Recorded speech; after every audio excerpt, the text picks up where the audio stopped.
spend the most their lives living in the gangster's paradise. Ne konuştuğuna, nereye gittiğine dikkat et. Yoksa cesedin her an çizilebilir bir tebeşirle. Delirdiğimi düşünüyor herkes, hatta annem bile. Gerçeği öğrendiğinde yanıldığını söyle.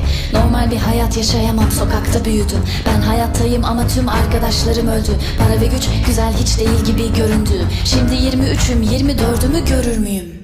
Bir serseri gibi hayatımı boşa harcıyorum.